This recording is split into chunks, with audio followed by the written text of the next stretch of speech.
Hello everybody, my name is Dan Lloyd. I'm the Director of Golf Course Maintenance here at St. Albans. I've met some of you. I'm looking forward to meeting more. There's been a lot of nice comments about the golf course. We appreciate that.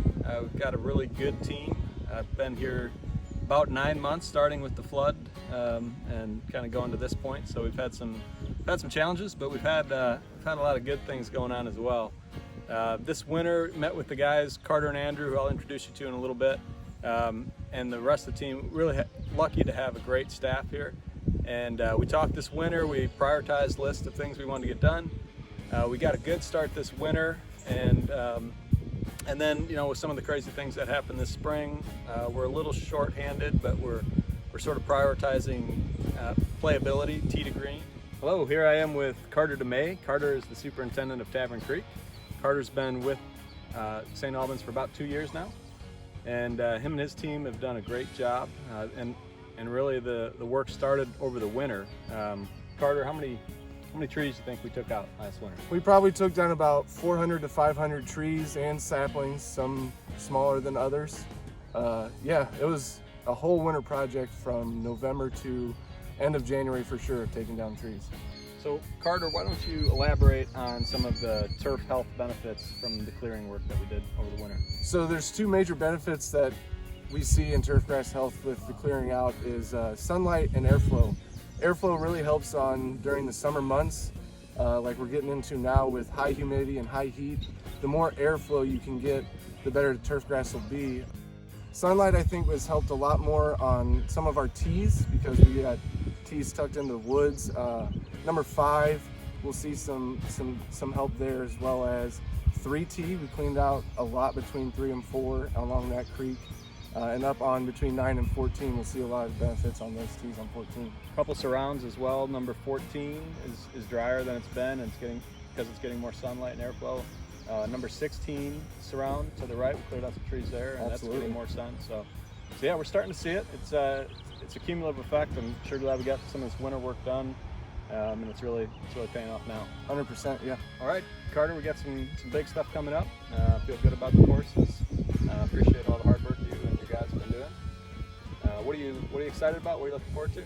We got the tradition coming up, and that's always a fun one. I look forward to it. We get to get a feel for putting on a major event. We do some evening shifts, some morning shifts, and really walk the line with the services, trying to get them as good, hard, and fast as we can for the membership. So looking forward to that. Yeah, me too.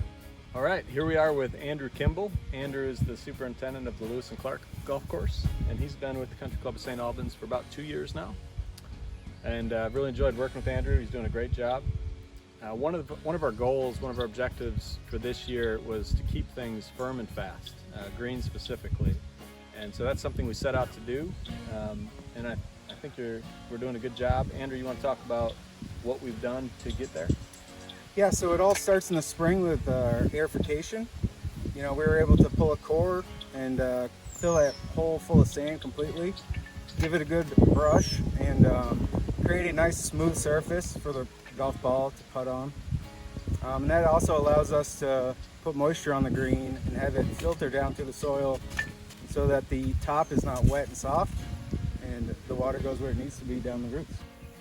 So yeah, so basically we're trying to keep them right, we find that balance, keep them right on the edge, keep them where they're dry so they'll play well, and it actually keeps them healthy as well, but not so dry where they start to wilt and fade off a little bit. Yeah, that's right, Dan. So what we're trying to do is we're trying to measure the soil and find, you know, the percentage that we want to be at. So visually we don't take any damage and the plant is as healthy as it can be.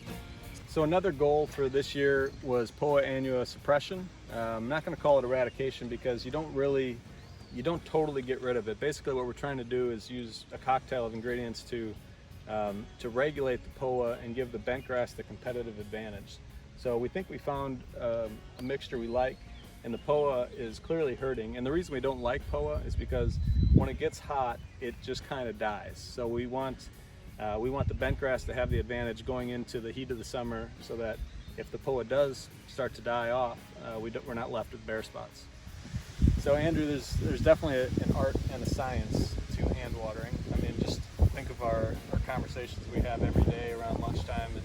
we're looking at the weather, we're talking about wind, we're talking about relative humidity, sunlight, what it was like the last 24 hours, what we're expecting coming up, and we're all on the same page. We've got 3 or 4 guys out there with hoses, and we just talk about water every day.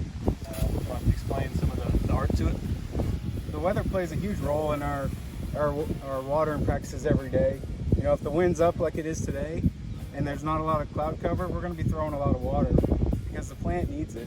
You know, it's constantly wicking moisture off the tip, and we need to replace that moisture so we have great plant conditions.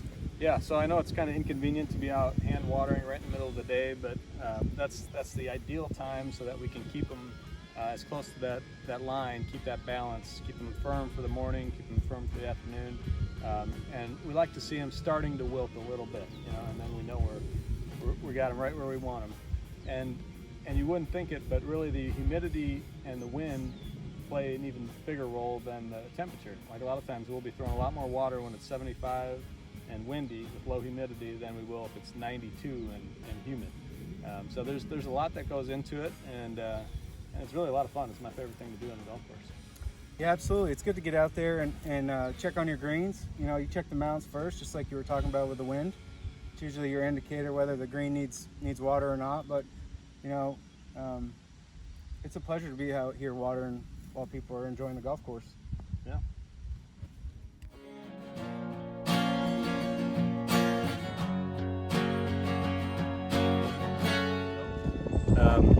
And so there's a long way to go. I'm so excited about this property. St. Albans is just beautiful, full of potential, and there's so many things we want to do still, and we'll continue to do in years ahead.